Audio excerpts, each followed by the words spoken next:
여호와께서 애굽 땅에서 모세와 아론에게 일러 말씀하시되 이 달을 너희에게 달의 시작 곧 해의 첫 달이 되게 하고 너희는 이스라엘 온 회중에게 말하여 이르라. 이 달 열흘에 너희 각자가 어린 양을 취할지니 각 가족대로 그 식구를 위하여 어린 양을 취하되 그 어린 양에 대하여 식구가 너무 적으면 그 집의 이웃과 함께 사람 수를 따라서 하나를 취하며 각 사람이 먹을 수 있는 분량에 따라서 너희 어린 양을 계산할 것이며 너희 어린 양은 흠없고 1년 된 수컷으로 하되 양이나 염소 중에서 취하고 이달 열 나흔 날까지 간직하였다가 해질 때에 이스라엘 회중이 그 양을 잡고 그 피를 양을 먹을 집 좌우 문설주와 임방에 바르고 그 밤에 그 고기를 불에 구워 무교병과 쓴나물과 아울러 먹되 날것으로나 물에 삶아서 먹지 말고 머리와 다리와 내장을 다 불에 구워 먹고 아침까지 남겨두지 말며 아침까지 남은 것을 곧 불사르라. 너희는 그것을 이렇게 먹을지니 허리에 띠를 띠고 발에 신을 신고 손에 지팡이를 잡고 급히 먹으라. 이것이 여호와의 유월절이니라. 내가 그 밤에 애굽 땅에 두루 다니며 사람이나 짐승을 막론하고 애굽 땅에 있는 모든 처음 난 것을 다 치고 애굽의 모든 신을 내가 심판하리라. 나는 여호와라. 내가 애굽 땅을 칠 때에 그 피가 너희가 사는 집에 있어서 너희를 위하여 표적이 될지라. 내가 피를 볼 때에 너희를 넘어가리니 재앙이 너희에게 내려 멸하지 아니하리라. 너희는 이 날을 기념하여 여호와의 절기를 삼아 영원한 규례로 대대로 지킬지니라. 너희는 이래 동안 무교병을 먹을지니 그 첫날에 누룩을 너희 집에서 제하라. 무릇 첫날부터 일곱째 날까지 유교병을 먹는 자는 이스라엘에서 끊어지리라. 너희에게 첫날에도 성회요 일곱째 날에도 성회가 되리니 너희는 이 두 날에는 아무 일도 하지 말고 각자의 먹을 것만 갖출 것이니라. 너희는 무교절을 지키라. 이날에 내가 너희 군대를 애굽 땅에서 인도하여 내었음이니라. 그러므로 너희가 영원한 규례로 삼아 대대로 이날을 지킬지니라. 첫째 달 그 달 연 나흔 날 저녁부터 21일 저녁까지 너희는 무교병을 먹을 것이요 이래 동안은 누룩이 너희 집에서 발견되지 아니하도록 하라. 물은 유교물을 먹는 자는 타국인이든지 본국에서 난 자든지를 막론하고 이스라엘 회중에서 끊어지리니 너희는 아무 유교물이든지 먹지 말고 너희 모든 유하는 곳에서 무교병을 먹을지니라. 여호와 하나님께서는 마지막 10번째 재앙을 앞두고 이스라엘 백성들에게 유월절을 명령하십니다. 유월절은 마지막 10번째 재앙, 모든 처음 태어난 것들이 죽는 무서운 재앙이 애굽 온 땅에 임할 때 여호와 하나님께서 놀라운 은혜로 이스라엘 백성들을 구원하신 일을 기념하는 명절입니다. 죽음의 사자가 애굽 땅의 모든 처음 난 것들에게 죽음의 심판을 내릴 때 하나님 말씀에 순종해서 문설주와 임방에 어린 양의 피를 바른 집들은 그냥 넘어갑니다. 그래서 이 구원을 기념하는 날을 넘어가다, 지나가다 라는 뜻으로 유월절이라고 부르는 것입니다. 앞서 하나님께서 애굽 땅에 재앙을 내리실 때 하나님께서는 애굽 사람들과 이스라엘 사람들을 구별하셨습니다. 이때 하나님께서는 이스라엘 백성들에게 아무것도 요구하지 않으셨습니다. 그저 전적인 은혜로 이스라엘 사람들이 머무는 고센 땅에는 재앙이 내리지 않게 하신 것입니다. 그러나 이제 마지막 10번째 재앙에서는 유월절을 제정하시면서 유월절의 규례를 지키도록 명령하십니다.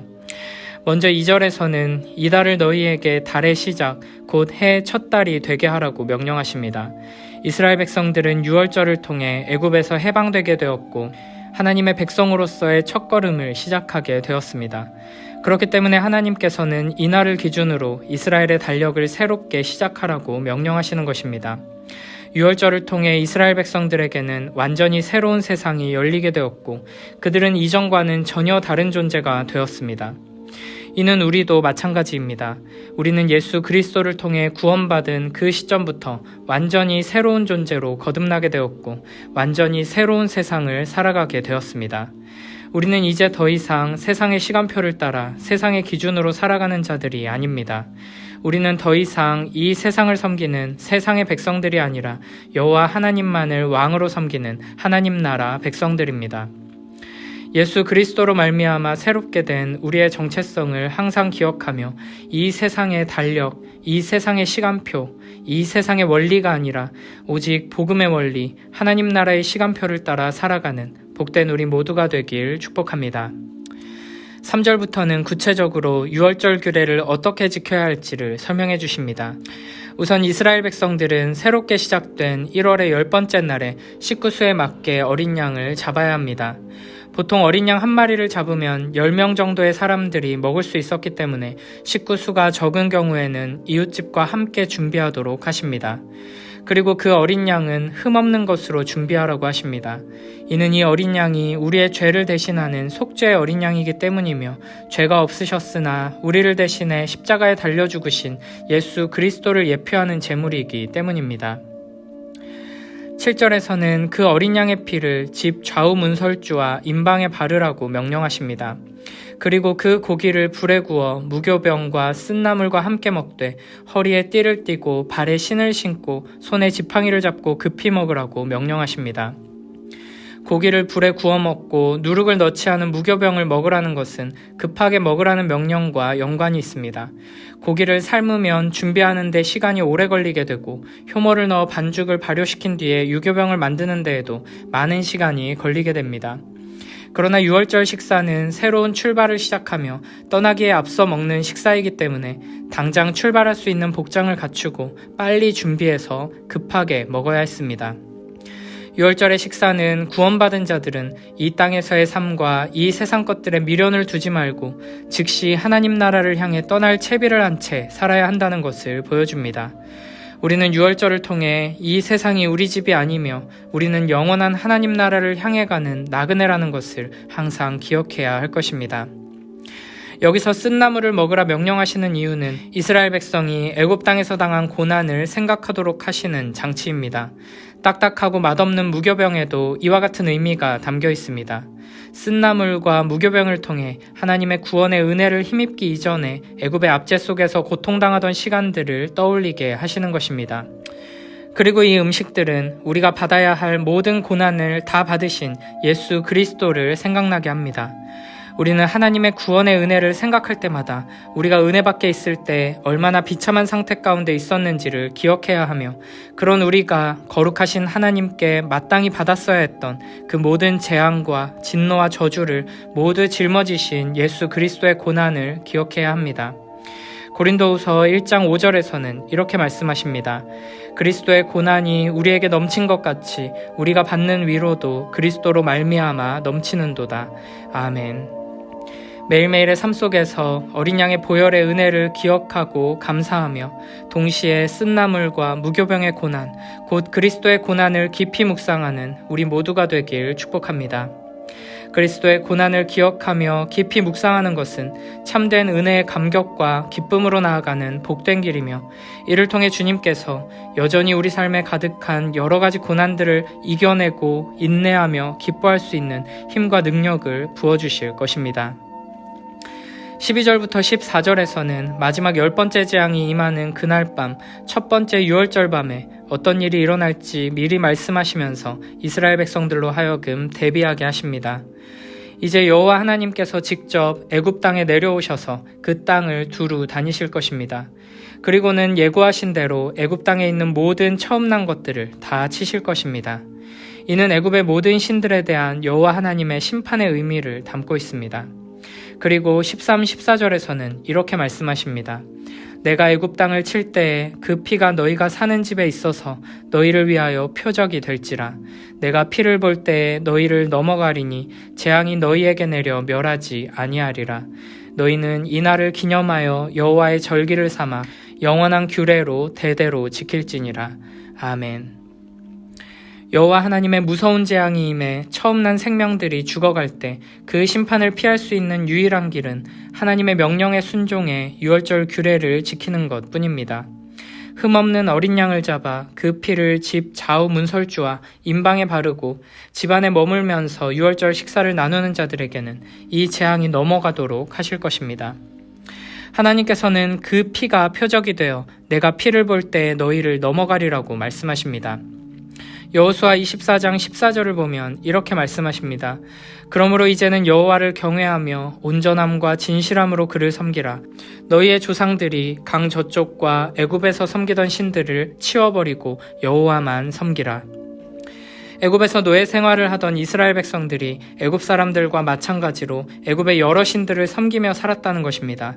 그런 점에서 애굽 사람들과 이스라엘 백성들은 동일하게 여호와 하나님의 심판의 대상이 되어야 마땅했습니다. 그럼에도 불구하고 이스라엘 백성들이 이 무서운 심판을 피할 수 있었던 것은 오직 여호와 하나님의 주권적인 은혜 때문입니다. 이를 잘 보여주는 것이 바로 문설주와 임방에 바른 어린 양의 피입니다. 유월절은 본질적으로 희생제사의 성격을 가지고 있습니다. 결국 그날 저녁에 하나님께서 이스라엘 백성들에게 요구하시는 것은 믿음이었습니다. 이는 피 자체에 어떤 효력이 있다는 미신적인 믿음이 아니라 나도 애굽 사람들과 마찬가지로 여호와 하나님의 심판 앞에 멸망당에 마땅한 존재라는 인식과 하나님께서 그러한 나를 대신해 이 어린 양이 죽음의 심판을 받도록 하셨다는 믿음입니다. 물론 인간의 죄를 양 한 마리가 대신할 수는 없습니다. 그러므로 여기서 중요한 것은 이 유월절 어린 양이 궁극적으로 의미하는 바가 무엇이냐 하는 것입니다. 흥미롭게도 출애굽기 12장에서는 유월절 어린 양을 언급하면서 단 한 번도 복수로 표현하지 않고 계속해서 단수로 표현하고 있습니다. 그날 이스라엘 백성들에 의해 희생당한 어린 양들은 여러 마리였겠지만 그날에 죽은 모든 어린 양들이 가리키는 대상은 오직 한 분, 우리의 유일한 구원자 되신 예수 그리스도라는 것입니다. 우리 주 예수 그리스도께서는 죄 없으시고 흠 없으신 영원한 유월절 어린 양으로 오셔서 우리의 모든 죄를 대신하여 십자가에 달려 죽으셨습니다. 우리가 받았어야 할 모든 하나님의 진노와 저주를 다 받으시고 죽으신 것입니다. 그러므로 유월절 어린 양의 피는 예수 그리스도의 십자가의 보혈을 의미합니다. 첫 번째 유월절 그 밤에 이스라엘 백성들이 어린 양의 피를 문설주와 임방에 바른 것처럼 우리도 예수 그리스도의 보혈의 피를 바라보고 의지하는 믿음으로 하나님 앞에 나아갈 수 있습니다. 거룩하신 여호와 하나님께서는 우리의 선행을 보고 심판을 거두시는 것이 아닙니다. 심지어 우리의 마음을 보고 심판을 거두시는 것도 아닙니다. 오직 우리가 믿음으로 붙들고 있는 예수 그리스도의 보혈을 보고 은혜를 베풀어 주십니다. 왜냐하면 이 피가 의미하는 바가 우리가 받아야 할 모든 죽음의 심판이 이미 예수 그리스도께 다 쏟아졌다는 것이기 때문입니다. 이 은혜를 기억하며 매일매일 예수 그리스도의 보혈을 의지하는 참된 믿음으로 주님 앞에 서는 우리 모두가 되길 축복합니다. 내 힘과 능력으로는 결코 이 무서운 심판의 재앙에서 벗어날 수 없음을 겸손히 고백하며 오직 예수 그리스도의 보혈의 은혜를 의지해서 하나님 앞에 서는 참된 믿음으로 겸손히 주님 앞에 서는 우리 모두가 되길 축복합니다. 15절부터 20절에서는 무교절에 대해 말씀하십니다. 6월절 다음 날부터 일주일, 곧 1월 15일부터 21일은 무교병을 먹는 무교절로 지켜야 합니다. 결국 1월 14일 6월절부터 총 8일간 무교병을 먹어야 하며 모든 누룩을 집에서 제거해야 하는 것입니다. 하나님께서 6월절에 이어서 일주일간 무교병을 먹는 무교절을 제정하신 이유에 대해서는 바울 사도가 잘 설명해주고 있습니다. 고린도전서 5장 6절 7절에서는 이렇게 말씀하십니다. 너희가 자랑하는 것이 옳지 아니하도다. 적은 누룩이 온 덩어리에 퍼지는 것을 알지 못하느냐. 너희는 누룩 없는 자인데 새 덩어리가 되기 위하여 묵은 누룩을 내버리라. 우리의 유월절 양 곧 그리스도께서 희생되셨느니라. 아멘.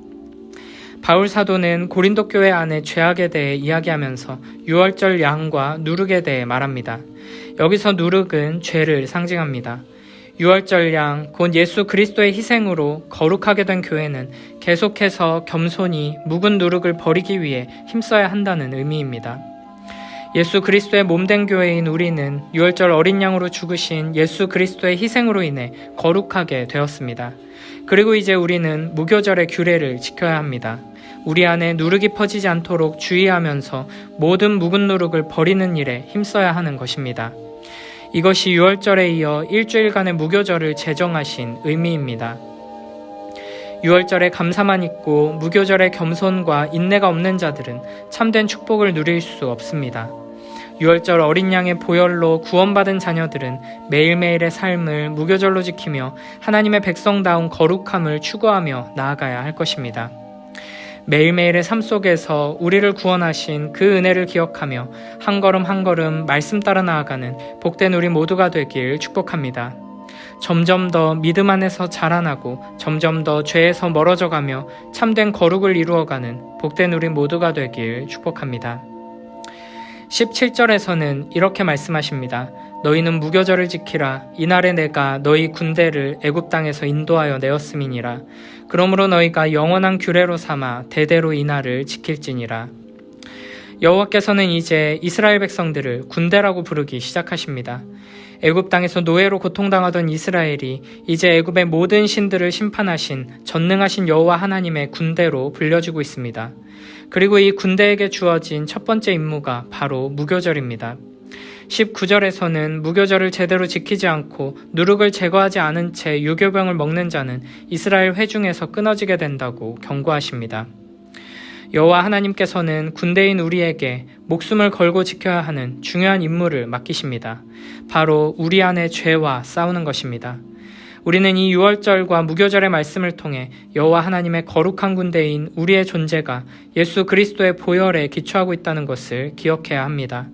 그리고 우리에게 맡겨진 임무는 우리 안에, 우리 가운데 있는 온갖 죄악들과 싸우는 영적인 전투임을 기억해야 합니다. 매일매일 구원의 은혜를 더욱 깊이 묵상하며 바른 믿음 위에 굳게 서서 영적인 싸움에서 승리함으로 하나님의 영광을 온전히 드러내는 복된 우리 모두가 되길 축복합니다.